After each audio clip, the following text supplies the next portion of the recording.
네, 정치 시사 이슈의 법적 쟁점을 시원하게 파헤쳐보는 시간입니다. 회강 로스쿨, 오늘은 특별한 손님 석좌 교수로 모셨습니다. 참여연대 정책자문위원장을 맡고 계신 김남근 변호사 나오셨습니다. 안녕하세요. 네, 안녕하십니까. 오늘은 전세 사기 관련 인터뷰 2탄인데요. 이 관련해서 궁금증 있는 분들 지금부터 문자 댓글 많이 남겨주시기 바랍니다. 김남근 변호사님이 직접 답변해 드리겠습니다.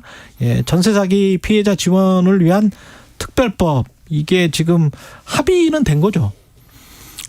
본회의에서 25일까지 처리하자 이렇게 지금 이제 일정은 합의를 해놓고 있는데 국회에서 법안이 통과되려면 일단 국토교통위원회 법안 소위원회에서 서로 이제 합의된 법안이 만들어져야 되거든요. 근데 아직 이제 그 가장 밑에 단계를 통과를 못 하고 있어서 25일까지 이제 법안 소위를 통과하고 국토교통을 통과하고 법사위를 통과해서 본회의까지 올라갈 수 있을 것이냐. 일정만 합의를 해놨군요. 네, 그런 이제 우려가 있는 겁니다. 그래서 지금 쟁점은 이제 피해 구제의 요건과 관련해서는 정부 여당안은 그 보증금을 처음부터 돌려주지 않으려고 하는 그런 사기의 고의가 있는 경우에만 피해 구제를 하자. 사기의 고의성. 네, 그러니까 이제 범위가 많이 줄어들겠죠. 사기의 고의성을 입증하려고 하면 그것도 굉장히 힘들겠습니다. 어렵겠죠. 그러니까 이제 앞에 이제 예시를 드는 거죠. 뭐 수사가 개시됐다라든가 또 뭐 자본금이 이제 얼마 없는데 대규모로 갭 투자를 해가지고 가해자가 그 임차 주택들을 뭐 매입을 했다라든가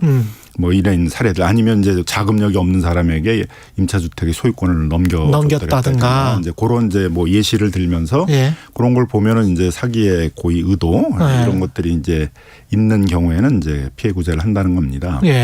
근데 이제 많은 사안의 경우에 있어서는 임대차 기간은 끝났는데 보증금은 돌려받고 있지 못하는데 이제 1년, 2년 계속 세월이 가는 그런 사건들이 계속 많이 늘어나고 있기 때문에 그러면 사기의 고의가 입증이 안 되는 그런 경우에 있어서는 이제 피해 구제 대상에서 뺄 거냐. 요게 이제 야당이 지적을 하는 범위를 좀 더 넓혀야 된다라는 쟁점이 있는 거고요.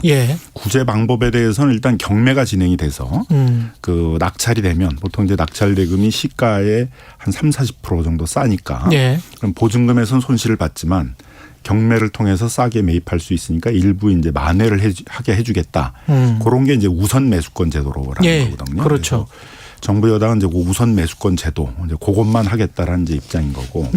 야당 입장에서는 좀 구제 방법이 피해 유형에 따라 다 많이 다르니까 조금 더 다양화해 보자라는 것이고, 그중에 이제 하나가 보증금 반환 채권을 자산관리공사 같은 데서 매입해 가지고 그 보증금을 받고 이제 나가든가 이렇게 이제 하게 해주든가, 아니면은 이제 나중에 정산을 해주고 그 보증금 반환 채권을 자산관리공사가 매입을 해서 자산관리공사가 1년, 2년 동안 이제 보증금 회수하는 작업을 한 다음에 사후에 정산을 해서 이만큼 회수가 됐으니까 이만큼 이제 보증금을 받아라 하고서는 이제 나중에 정산해 주는 이런 방식을 하자는 것들이 이제 야당 안으로 나오고 있습니다. 그 범위가 좁으면 이렇게 자산관리공사에서 미리 매입을 해서 우선적으로 변제를 해주고 그 다음에 나중에 이제 회수를 하는 그런 방식으로 해도 정부의 부담은 별로 클 것 같지 않은데요. 그렇죠. 그러니까 이게 뭐가 좀 잘못 알려져 가지고 마치 굉장히 많은 정부 재정이 들어간다 이렇게 생각하는데, 자산관리공사가 원래 이제 자기 자금을 갖고 있고 그 자기 자금을 가지고 이제 보증금 반환 채권을 매입을 한 다음에 1년, 2년 이제 시간이 걸린다면 보증금을 회수하는 거잖아요. 그러면 이제 자기 처음에 그 투자했던 돈들을 다 회수할 수 있게 되잖아요. 그러니까 이게 대규모의 재정이 들어가는 사업이다 이런 건 좀 잘못 알려진 것이고요. 그렇군요. 아마 이제 일부 국회의원분이 뭐 못하더라도 보증금의 50%는 그냥 보장해 주자 이런 얘기를 하니까 이건 이제 전혀 다른 제도인 거죠. 이제 그거는 정부가 이제 대신 돈을 보증금들을 그 50%를 보장해 준다는 거니까 그 논의는 이제 지금 이제 사라진 것 같고요. 그 범위에서 보기에는 변호사님은 어떻게 해야 된다고 보십니까? 어떤 절충점이 있을까요?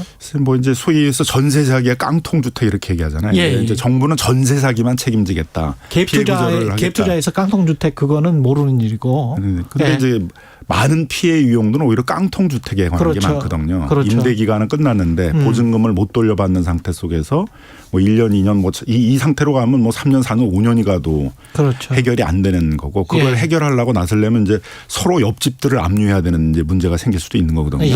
내가 거주하고 있는 주택에서는 보증금만큼이 다 환수가 안 되면 뭐 옆집을 또 압류해야 되는데 옆집 또 가만히 있겠어요. 또 그 다른 옆집을 또 압류해야 되고 이런 문제가 생기니까 그렇게 혼란스럽게 가지 말고 네. 그걸 이제 보증금 반환 채권을 자산관리공사가 매입을 한 다음에 자산관리공사가 그 채권을 이제 소위 환가한다고 그러잖아요. 그 예. 회수하는 예. 그런 거에 전문 기관이니까 한 1년 2년 시간을 갖고 하게 되면 다 회수를 할 수가 있으니까 보증금 반환 채권을 자산관리공사가 매입하는 그런 구제 방법도 남겨놓자. 그래서 임차인 선택하게 하자. 이제 이런 논의를 좀 하고 있는 거죠. 다양하게 해야 되겠다.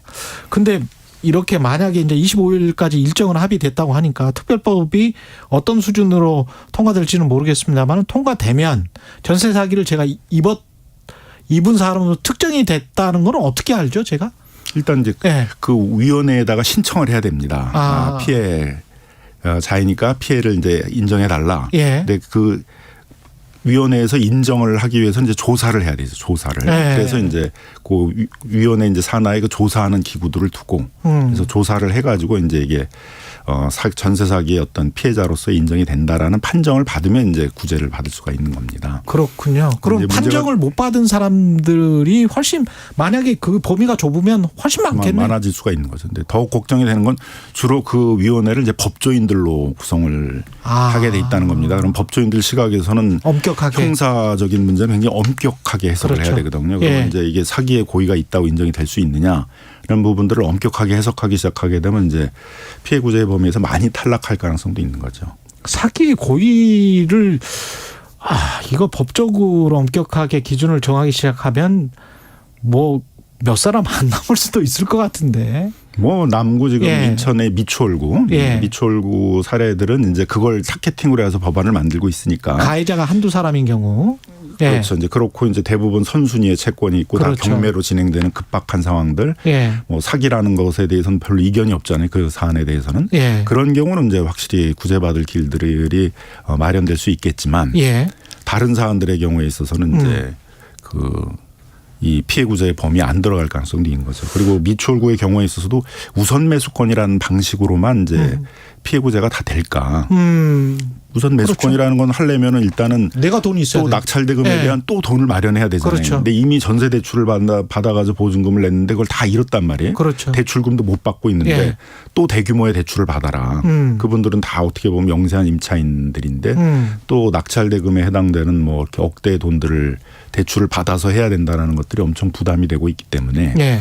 그래서 좀 여러 가지 방식의 좀 그 임차인 선택할 수 있는 구제 방안을 좀 만들자라는 것이고요. 근데 이 정도 규모면 은행들도 다 다른 은행들일 테고 채권자인 은행 입장에서는 좀 참을 수 있는 규모, 감내할 수 있는 규모 아닙니까 사실? 인천이나 동탄 뭐 다 합한다고 해봐야. 또 은행이라는 데도 이제 그 회사 조직인데 뭐 회수할 수 있는 거를 회수 안 한다 그러면 그 안에서 또 뭐 배임 이슈나 뭐 징계 이슈 그렇죠. 이런 게 이제 생길 테니까 그렇게 하긴 이제 어렵겠지만 이제 이런 건 있을 수가 있죠. 뭐 이제 소위 이제 최우선 변제금과 관련된 예. 이슈인데요. 그 보증금이 소액인 그런 영세한 임차인들에 대해서는 저당권보다 후순위여도 예. 일정한 법에서 정한 그 보증금만큼은 우선 변제 받도록 이렇게 해주고 있거든요. 예. 근데 처음에 저당권을 이제 설정했을 때는 그 최우선 변제금에 해당이 됐어요. 예를 들면 이 미추홀구 같은 경우에 2017년 정도면은 8천만 원 이하의 보증금에 대해서는 2,700을 보호를 해줬거든요. 예. 근데 임대인이 요구하는 바람에 8천에서 9천으로 올라갔어요. 1,000만 원이. 예. 그러니까 소액 보증금이 안 된 거예요. 그렇죠, 그러면 한 그렇죠. 푼도 변제를 못 받게 되잖아요. 딱 1,000만 원 차이 때문에. 네. 예. 그러니까 이제 굉장히 억울하잖아요. 근데 그렇죠. 그런 사람들이 인천시에서 조사해 보니까 미추홀구 같은 경우는 한 67%나 되더라 이거예요. 그러면 이제 최우선 변제금을 보호해 줘야 되는 문제가 있는데 그래서 이제 야당에서 주장하는 안은 처음에 계약을 할 때는 소액 보증금에 해당됐으면 최우선 변제금을 보장해 주자. 나중에 인상이 됐더라도 예. 뭐 그런 거 정도는 금융기관의 입장에서도 처음에 저당권 설정할 때는 그 정도는 감내를 할 생각이 있었던 거란 말이에요. 그 8천만 원 이하에 대해서 2,700만 원에 대해서는 뭐 그런 거 정도는 입법도 할 수 있는 문제가 아닌가 이렇게 생각합니다. 지금 1분밖에 안 남았는데요. 그 질문 들어온 것 중에서 김재영님 글이 근데 우선 매수권의 경우에 빌라 가격 자체를 부풀려서 전세금을 높게 거의 90%로 전세금이 되었다면 우선 매수한다고 하더라도 자금을 일부 회수할 수 있다는 건 틀린 이야기 아닌가요? 이렇게 지적을 하셨는데. 일단 우선 매수권이라는 건 앞에서는 보증금의 손실은 본 거예요. 그렇지. 보증금을 만회해 주는 건 아니고. 그냥 손실은 이미 보는 거예요. 손실을 본 건데 그걸 이제 경매가 됐을 때 그 낙찰 대금이 시가보다 낮으니까 그래, 훨씬 낮으니까. 거기서 일부 만회를 한다. 이제 그런 개념인 거죠. 한 가지만 더 할 수 있어요? 예. 질문 5754님, 왜 이렇게 큰 사기 사건이 그동안 정부가 모르고 있었다는 건가요? 뭐 무슨 법이 미흡했다는 그래서 건가요? 이제 보이스피싱 사건과 이걸 자꾸 비교하시는 분들인데 그거와 다른 건 이건 정부 정책의 실패가 있었거든요. 예. 이 사람들이 이렇게 대규모로 돈도 없으면서 매입할 수 있던 건 임대사업자 대도라는 게 있었기 때문이거든요. 그렇죠. 종합부동산세나 재산세 같은 것들을 대규모로 감면을 해주고 예. 또 전세대출 제도가 문제였단 말이에요. 예. 대규모로 200조나 전세대출이 풀리면서 그렇죠. 그 전세를 끼고 그 하도록 만들다 보니까 전세버블이 생겨서 문제이기 때문에 정부 정책의 실패도 고려를 해야 된다. 이 사건에 있어서는. 여기까지 말씀 듣겠습니다. 김남근 변호사였습니다. 고맙습니다. 네, 최경영의 최강시사 오늘은 여기까지고요. 내일 다시 돌아오겠습니다. 고맙습니다.